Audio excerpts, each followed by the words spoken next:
Bonjour from the French capital of Paris. We're here, along with Bindi of course, to explore this amazing city. Since there are already tons of videos showing you the highlights and tourist attractions of Paris, we thought we'd focus on the food in this video. There's one food in particular that we love to eat when we're in Paris, and that's the Croque Monsieur. Of course, there are plenty of places to get this classic dish in France, but in this video, we'll search for the best Croque Monsieur in Paris. Stay tuned to see more. Welcome to TurskWhoEat. We're Alex and Mehmet, a couple who loves to travel and eat. We also bring our dog, Bindi, along with us for as many adventures as possible. We love traveling, and eating local foods tends to be the highlight of our travels. We love to discover the local dishes and learn how to make them ourselves. Follow along with us as we explore the world, discover local foods, and attempt to recreate them. Paris is famous for so many things, but in our opinion, the best part of coming to this city is to eat our way through it. The French are known for countless great dishes, but one of our favorites is the Croque Monsieur, and we're using this trip to attempt to find the best Croque Monsieur in Paris. A Croque Monsieur is a classic French sandwich filled with ham, cheese, and a bechamel sauce. It's salty, cheesy, and very satisfying. We're starting this mission off at a classic cafe, Les Deux Magots, in the upscale Saint-Germain neighborhood. This cafe is over 100 years old and is famous for its well-known past patrons such as Ernest Hemingway and Simone de Beauvoir. Before jumping into the croque, we started off with a beetroot gazpacho. The bright color and flavor of this soup immediately transported us to a sunny spring day. Then it was on to the main attraction, the croque. It was a good, but fairly standard croque on simple sandwich bread, but the cheese on top was griddled to perfection.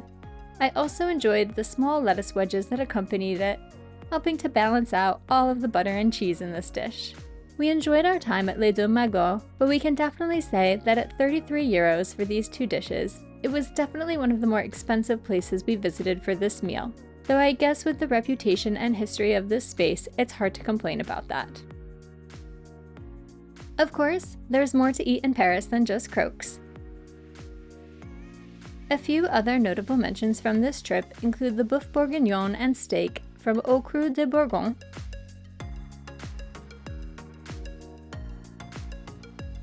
as well as some delicious pastas from a place called La Fabrica in the St. George neighborhood.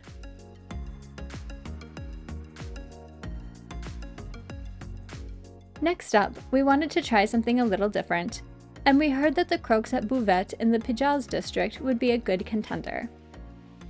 We immediately loved the relaxed atmosphere of Buvette. It's exactly what you want from a small French cafe. We also appreciated that they offer a vegetarian version of a croque filled with mushrooms instead of ham.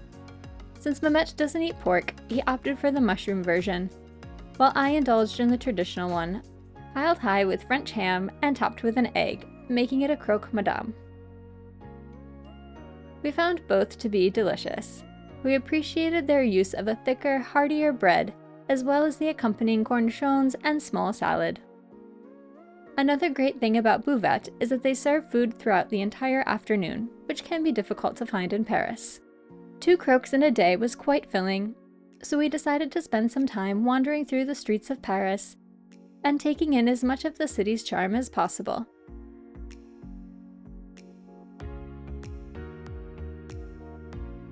We've been to Paris a few times, and we noticed that the city seemed especially crowded on this trip. Perhaps it's just post-COVID travel coming back to normal, but it definitely felt more full of people than it had on previous visits.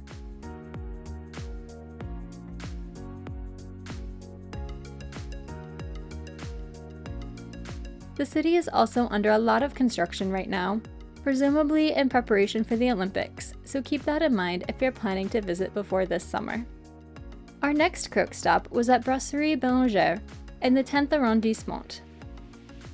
At this stop, we both opted for the veggie version, which was filled with 3 types of cheese, including one of my favorites, Comté, as well as plenty of onion compote, which gave the croque the most subtle sweetness that balanced all of the salty cheeses. Mamet went with the Madame version, topped with an egg, which added extra richness. At midday, this brasserie was bustling, but they were still extremely welcoming to Bindi tagging along with us and found us a table where she wouldn't be disruptive. We also found a few great wine bars. We loved Willie's, a wine bar named after a dog, with a great selection and a friendly atmosphere.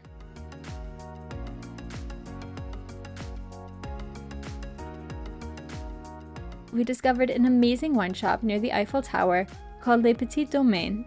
We were able to sit down, taste a few bottles, and chat with the very friendly owner. This shop was a great experience, and we definitely recommend stopping in if you're nearby. We also had a great evening of wine and cheese at Wine Therapy in the 9th arrondissement. Despite feeling very full at this point, we had one more croque on our list to try, so we had to power through. And our last croque was a special one because it was from a restaurant called Artisan de la Truffe, which specializes in dishes enhanced with truffles. This final croque was topped with a truffled Gouda cheese, truffle bechamel, and some fresh truffle shaved on top. It was a truly decadent one to end our croque adventure with. We're planning to combine our favorite elements of these croques in an upcoming video where we try to recreate this at home, so keep an eye out for that. So which Croque Monsieur was the best? Of course, we only tried a few in a very large city, so it's impossible to say, but there were elements of each that we enjoyed. We really liked the thick bread from Buvette, the option for a veggie-friendly version at Brasserie Bellanger, the perfectly grilled cheese on top at Les Deux Magot, and of course, the addition of truffles at Artisan de la Truffe. We've always found France to be very dog-friendly, and Paris is no exception. We found a great dog-friendly hotel, and all of the places where we ate allowed us to enter with Bindi. We'll link all of the details below. The one thing we noticed was that Bindi wasn't ever really allowed into any bakeries, even if we were just grabbing a quick pastry. We don't remember this being the case in previous trips, but perhaps something has changed. Let us know in the comments if this is common or if we just had bad luck. Nevertheless, Bindi enjoyed her trip to Paris as much as we did.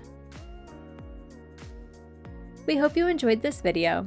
Give us a thumbs up if you liked it, and subscribe if you want to see where we're headed next.